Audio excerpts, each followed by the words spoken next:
पूरे मामले में कि सोनम शादी करना चाह रही है। कत्तो नहीं कि जी कर की हिस्सा वैसे कत्तो बोलता ही नहीं रहा है, वैसे बोलत रहा है तो उसका दीदी कहत रहा है। यह है इंदौर के राजा रघुवंशी मर्डर केस के आरोपी राज कुशवाहा की दादी। वो राज कुशवाहा जिसे पुलिस राजा रघुवंशी की पत्नी सोनम रघुवंशी का बॉयफ्रेंड बता रही है, दावा कर रही है कि सोनम ने ही अपने बॉयफ्रेंड के साथ मिलकर राजा रघुवंशी के मर्डर की साजिश रची। उसी राज कुशवाहा की ये दादी जो कुछ दिन पहले बार बार ये कहती हैं कि उनका पोता बेकसूर है, कहती है कि उनके पोते को फंसाया गया। उन दादी को लेकर बड़ी खबर आ रही है कि राज के सदमे को सह ना सकी दादी। राज के सदमे में नहीं रही राज की दादी। बताया जा रहा है कि राज कुशवाहा की गिरफ्तारी का सदमा नहीं बर्दाश्त कर पाई दादी और हार्ट अटैक से उनका निधन हो गया, जिसके बाद राज के फतेहपुर के गाजीपुर थाना क्षेत्र के रामपुर सुकेती गांव में मातम है, जहां राज कुशवाहा की बूढ़ी दादी बाबा चाचा रहते हैं। दादी की मौत के बाद गम में डूबे दादा बताते हैं कि रामलली यानी कि राज की दादी बेचैन रहती थी। राज की गिरफ्तारी के बाद मानो दादी पर दुखों का पहाड़ टूट पड़ा था। जी चाचा जी, क्या मामला है आपके घर का?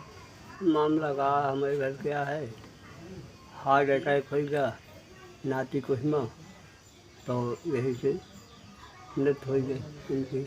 नाती का क्या मामला है? नाती का निर्दोष फंसाया जा रहा, किस मामले में? उसी लड़की के मामले में। कौन सी लड़की? जो इंदौर में है। अच्छा, सोनम। हाँ, तो उसमें आपका कौन है वो जो फंसाया जा रहा है? नाती है। क्या नाम है? राज सिंह। तो अब क्या हुआ आपके यहाँ? इस समय क्या हो गया? आपकी पत्नी क्या हो गया? नाती के सोच में हाँ। इनका हार्ट अटैक हुआ, इससे इनकी मृत हो गई। वहीं पड़ोसी बताते हैं कि राज की मौत के बाद से नाते रिश्तेदारों के फोन आते रहते थे, दादी परेशान रहती थी। ये मामला इनका नाती वाला जो चल रहा था मैटर जी, राज कुशवाहा जी और सोनम रघुवंशी, जी। उसमें इनका नाती गलत तरीके से फंसाया गया है और उस तरीके से इन लोगों के पास रिश्तेदार नातेदार या व्यवहारी सारे लोगों के फ़ोन आते थे। उस वजह से इनकी दादी को, राज की दादी को सदमा लगा और अटैक हुआ। अटैक के कारण इनकी मृत्यु हो गई। आपको बता दें कि करीब 8 दिन पहले हमारे सहयोगी नितेश श्रीवास्तव जब राज के घर गए थे तो वहां राज की दादी से बात की थी, जिसमें बस वो एक बात ही रटती नजर आई कि राज बेकसूर है। सुनिए उस दौरान दादी ने क्या कुछ कहा था और किस तरीके से राज और सोनम के रिश्तों को लेकर एक बड़ा दावा भी किया था। क्या वो पूरे मामले में शामिल था कि नहीं था? नहीं बच्चों कहे वो नहीं शामिल रहा, फंसाओ आ जाता है जी हाँ।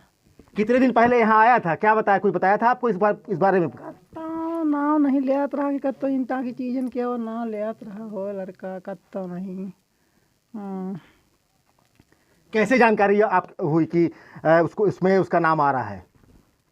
अब बताती हैं ना हो से जी हाँ, बताती हैं तो जानकारी है हमका।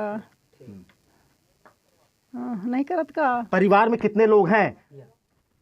2 लड़का 3 रहे तो एक खत्म हो गया हमारा लड़का, 2 लड़का हैं, वह एक नाती है और बूढ़ी बुढ़ा हम हन, अब पुताऊ नातनी नाती हमारा हाथी इंदौर। तो घर में कमाने वाला कौन था? को नहीं कमाने वाला, बच्चा बुढ़ा दुकानदार हाथी, वही दुकान में जो 4 पैसा पैदा होएगा तो हमका पालत थी, और वो लड़का है तो उनका पालत है पे महतारी बहन इनका। कब आया था वो? किसके साथ आया था यहाँ पर? महतारी बहन का लेके आ रहा है। हाँ, कोई कार्यक्रम था क्या यहाँ पर? नहीं, साल भर में आवा करत थी। जी जी। हाँ, साल भर में आवा करत थी। क्या लगता है आपको इस पूरे मामले में मुख्य तौर पे उसका नाम आ रहा है कि सोनम से उसका प्रेम संबंध चल रहा था? कुछ नहीं चलत रहा बच्चा, कुछ नहीं चलत रहा यहाँ, कुछ नहीं चलत रहा। वो छोट है, वो बड्डी सयान बिटिया है, वह कुछ नहीं चलत रहा है, तो फंसावा जात है। कभी कोई जिक्र उसके बारे में किया हो उस पे इस पूरे मामले में कि सोनम शादी करना चाह रही है? कत्तो नहीं कि जी कर की हिस्सा वैसे कत्तो बोलता ही नहीं रहा है, वैसे बोलत रहा तो उसका दीदी कहत रहा है। आपको बता दी कि मेघालय पुलिस के मुताबिक सोनम ने अपने प्रेमी राज कुशवाहा के साथ मिलकर राजा रघुवंशी की हत्या की साजिश रची थी। राज जो सोनम के पिता की प्लाईवुड फैक्ट्री में काम करता था, उसने 3 सुपारी किलर्स आकाश राजपूत, विशाल सिंह चौहान और आनंद कुर्बी को हायर किया था।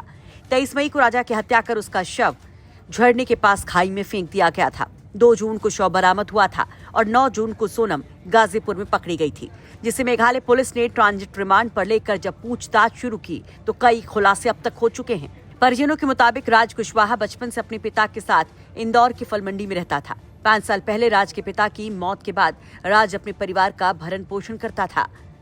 दादी कहती हैं कि राज के पास वक्त ही कहाँ था, वो तो अपने परिवार को पालने में लगा था। फतेहपुर से नितेश श्रीवास्तव की रिपोर्ट।